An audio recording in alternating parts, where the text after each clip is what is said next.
जय हिंद दोस्तों, नमस्कार। आप सभी का बहुत बहुत स्वागत है एक और मजेदार वीडियो में। मैं हूं गौरव, मेरे साथ हैं डीसी। आप देख रहे हैं जीएस रिएक्शन।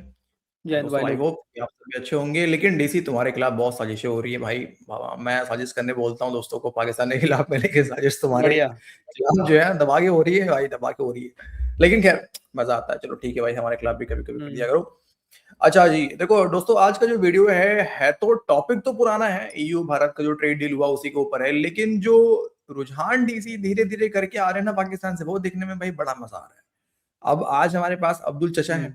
एक तरफ तो अब्दुल चचा जो है वो तारीफें भी कर रहे हैं कि भाई भारत ने बाजी मार ली, लेकिन दूसरी तरफ जो है थोड़ा सा फटकार भी लगा रहे हैं ईयू को कि यार ये क्या है, मतलब है ना। वो आखिरी में देखना अच्छा। वीडियो के। हम्म। लेकिन अभी तो सिर्फ ईयू वाली बात हो रही है। अभी तो देखो, अभी फ्रांस के प्रेसिडेंट को भी आना है भारत, ठीक है।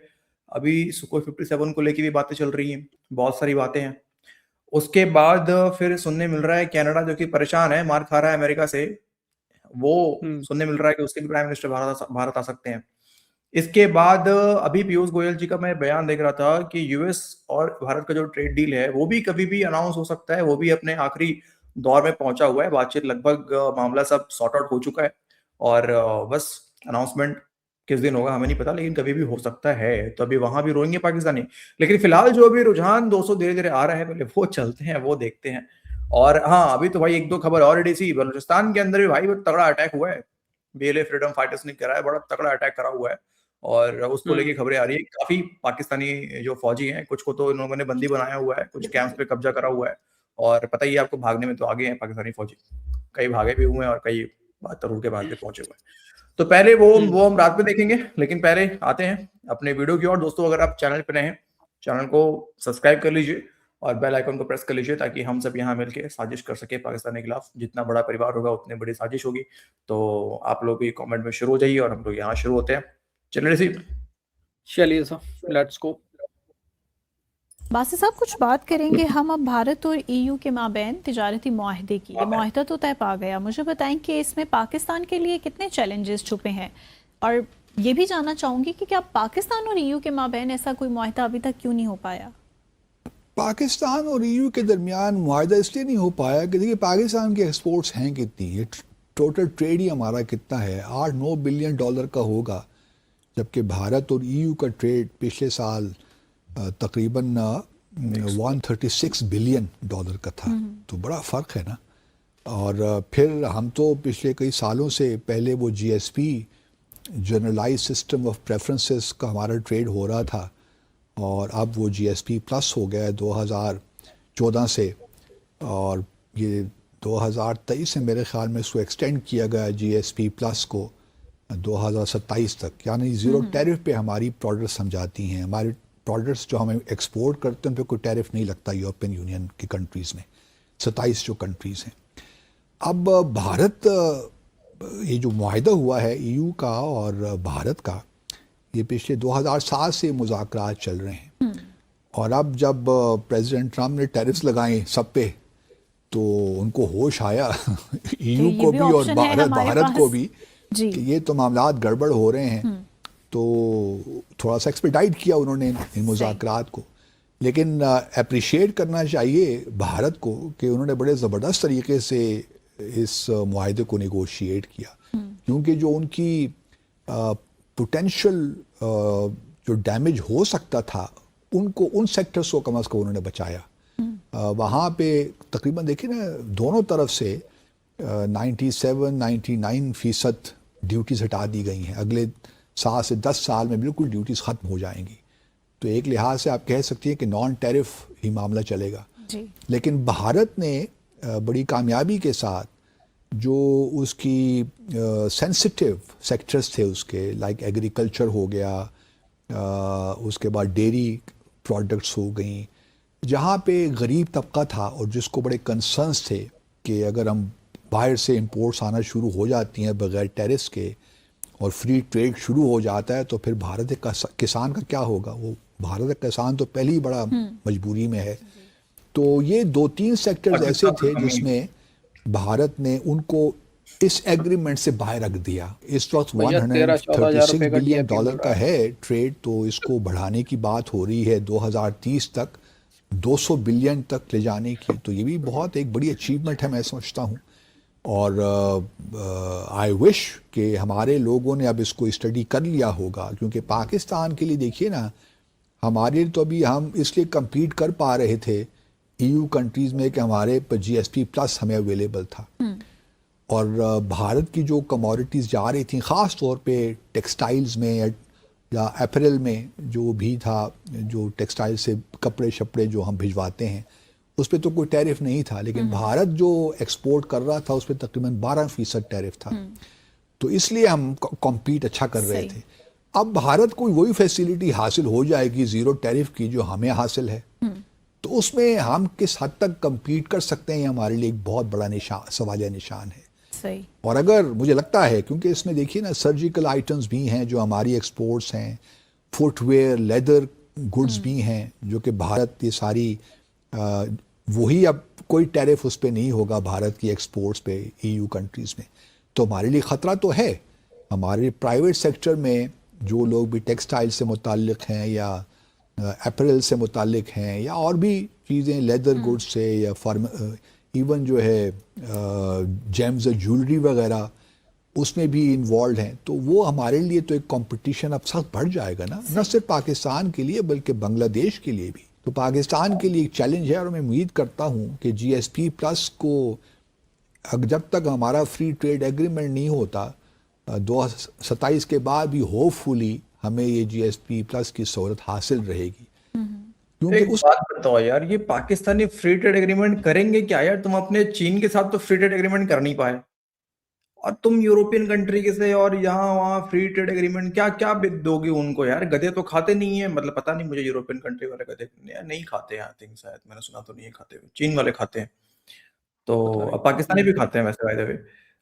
तो लेकिन एक चीज है डीसी, जहाँ पे पाकिस्तान से हम कम्पीट नहीं कर पा रहे, बाकी जगह छोड़ो यार, ये सब ट्रेड वेड तो ये सब तो छोटे मोटे मुल्क करते हैं यार, लेकिन JF-17 थंडर यार, वो तो हम नहीं बेच सकते बिल्कुल। नहीं।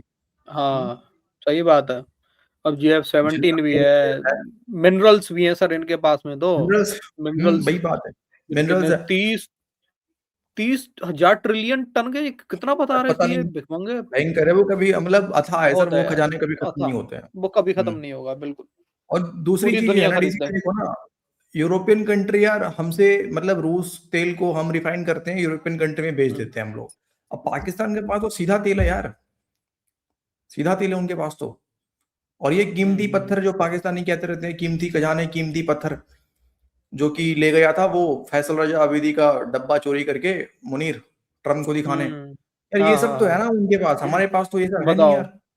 अब सोचो ना यार, कितने महंगे इनके मिनरल्स हैं गौरव भाई। महंगे हैं, सिर्फ एक डब्बे के लिए इन लोगों ने फैसल रजा अब्दी को गायब कर दिया, सिर्फ एक गायब कर डब्बे के दिया, लिए। पता नहीं वो कहाँ है भाई।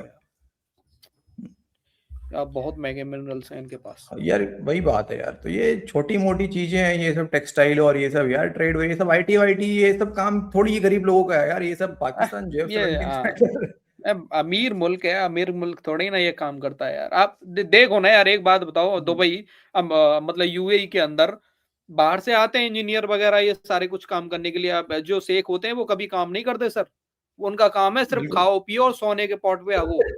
यही काम पाकिस्तानी करेंगे, ठीक है ना। हाँ, वही हाँ। बात है। ये अमेरिकन और यूरोपियन कंट्री को हायर करो ना यार, ये निकालेंगे खजाने वजाने यार पाकिस्तान के अंदर। बिल्कुल। पाकिस्तानी यार बस बच्चे पैदा करें, चलो।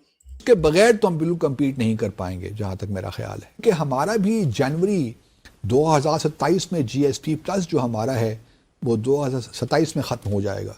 तो हमारे लिए फिर वो चैलेंज होगा, क्या वो एक्सटेंड होता है, नहीं होता।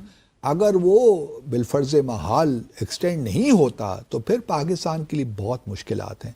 पहले ही हम because of the cost of production in Pakistan हम इतने कंपेटिटिव नहीं हैं और दुनिया भर में। और अगर यूरोपियन यूनियन कंट्रीज से भी GSP प्लस हमारा एक्सटेंड नहीं होता, और ये कर सकते हैं क्योंकि इनको बहाने चाहिए पाकिस्तान को प्रेशर में डालने के लिए। वो देखिए ना, जॉइंट स्टेटमेंट में इनकी पढ़ रहा था जो इन्होंने इशू की, उसमें वो कह रहे हैं कि जी शेयर्ड वैल्यूज़, ह्यूमन राइट्स के बारे में हमारी शेयर्ड वैल्यूज़ हैं, डेमोक्रेसी के बारे में हमारी शेयर्ड वैल्यूज़ हैं, दहशतगर्दी के बारे में हमारी शेयर्ड वैल्यूज़ हैं। अब ये शेयर्ड वैल्यूज उनको नज़र नहीं आती मकबूजा जम्मू और कश्मीर में, तो ये आहा, सारे ढकोसले हैं आहा, मेरे ख्याल में। सुभान अल्लाह। और चूंकि इस वक्त यूरोपियन यूनियन कंट्रीज ही प्रेशर में हैं, ट्रम्प साहब बार बार टेररिस्ट की धमकियां देते हैं, तो उन्होंने कहा अब इसको एक्सपेडाइट करो ताकि अमेरिका पे कोई प्रेशर बिल्ड हो।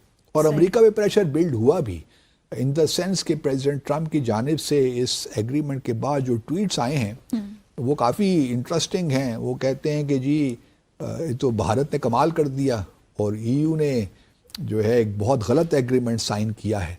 उनका कहना यह भी है कि ईयू ऐसे मुल्क के साथ फ्री ट्रेड एग्रीमेंट कर रहा है जो कि रूस को सपोर्ट कर रहा है उसको ऑयल खरीद कर।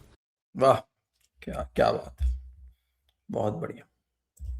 अच्छा, ये भिखमंगे ह्यूमन राइट्स की बात कर रहे हैं यार। देखो, हमें कश्मीर का दुनिया को दिखाने का हमें कोई जरूरत नहीं है, ठीक है ना। पर भिखमंगो अपने हालत देख लो। तीरा वैली में तुम यार आज क्या कर रहे हो वहां पे? बलूचिस्तान में जो एक्टिविस्ट हैं वो सब गायब हैं, उनका पता ही नहीं है भाई साहब। अभी तक मैरंग बलूच का पता ही नहीं है कि कहाँ है वो, है ना। हम्म। यहाँ पे इमरान रोना तो खान यार हमें की अपनी गवर्नमेंट के ऊपर ही भी आता है गौरव भाई। हमारी गवर्नमेंट आवाज नहीं उठा रही है एक्टिविस्ट सर, के लिए यार। इमरान मैरंग बलूच देखो, कोई छोटा नाम नहीं है। बिल्कुल बिल्कुल, इमरान खान ठीक है, भले ही हमारे लिए बेकार ही हो, ठीक है, लेकिन एज अ अगर देखो तो वो पाकिस्तान का प्राइम मिनिस्टर रह चुका है। अभी खबरें चली कि बिना किसी को बताए, अब पता नहीं कौन सा किस जगह का ऑपरेशन करना था उसको, लेकिन आंख की बातें कर रहे थे पाकिस्तानी कि आंख का ऑपरेशन, आंख का ऑपरेशन, एक आंख से उसको नजर नहीं आ रहा है, और उसको रातों रात जो है अस्पताल में डलवा दिया। जो एक्सपर्ट नहीं है उससे सर्जरी भी करवा दिया, उसका पूरा हॉस्पिटल ब्लैकआउट, बिजली कट, सब कुछ कट वट करके, पूरा मतलब हॉस्पिटल को कैप्चर करके, ठीक है। ऐसी खबरें खुद पाकिस्तान ही दे रहे हैं। हाँ बिल्कुल सही ना बात है। किसी को मिलने की, अब ना यार किसी को मिलना अलाउ है उससे, ना कुछ। क्या है ये, ह्यूमन 15 राइट्स का इशू नहीं है? सर 1500 के करीब पीटीआई के सपोर्टर्स को ठोका था ना इन लोगों ने, होगा था। स्नाइपर से, है ना। टीएलपी वालों को। कहाँ गया ह्यूमन राइट्स, कहाँ गए उस समय, कहाँ हाँ, गए? ये मतलब ह्यूमन राइट्स का ज्ञान, मतलब जो खुद इंसान नहीं है वो इंसान वाली गाल पे ले, क्या है ये बुलशिट।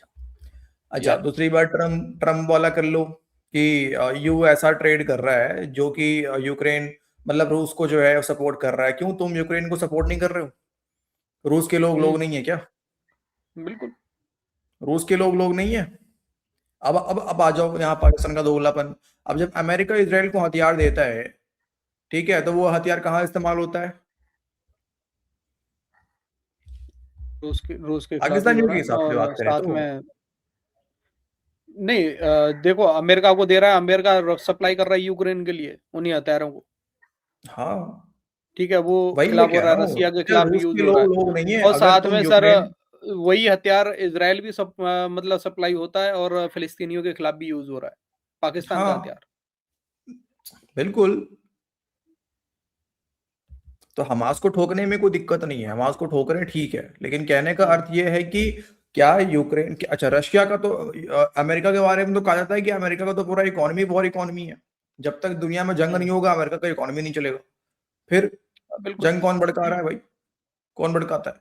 तो सबके सब दोगले हैं, कोई किसी को ज्ञान नहीं पेल सकता आज के टाइम पे। ये पुराना वाला भारत नहीं है कि अब गुलामी कर रहे हैं, जो बोल रहे हैं वो बर्दाश्त हो रहा है, भाई ये नहीं चलने वाला है।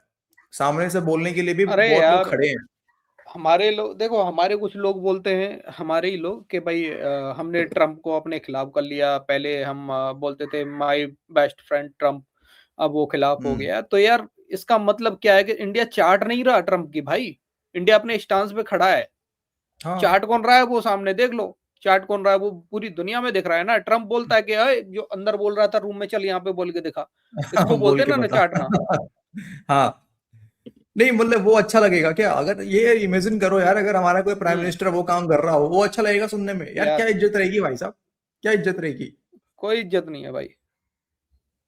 तो कहने का मतलब ये है ना कि अब चाहे प्राइम मिनिस्टर कोई भी ओडीसी आने वाले समय में, वो मोदी जी रहे ना रहे, राहुल गांधी बन जाए, कोई भी बन जाए यार, कोई भी बन जाए, मैं कह रहा हूँ एबीसीडी किसी का भी नाम ले लो, लेकिन ये चाटने वाला काम, गुलामी करने वाला काम, अब ये वो यार इंडियंस किसी का बर्दाश्त भी नहीं कर सकते हैं। हम्म ठीक कोई है, नहीं। ये एक सच्चाई है। पाकिस्तानी गुलाम थे कल भी, आज भी हैं, आगे भी रहेंगे, लेकिन हमारा जो माइंडसेट है ना, हमारे लोगों का माइंडसेट, ये उस चीज से अब निकल चुका है, बाहर निकल चुके हैं। अब वो नहीं होने वाला कभी भी। और जो कर देगा, जो करेगा, वो शायद कभी दोबारा बनेगा नहीं।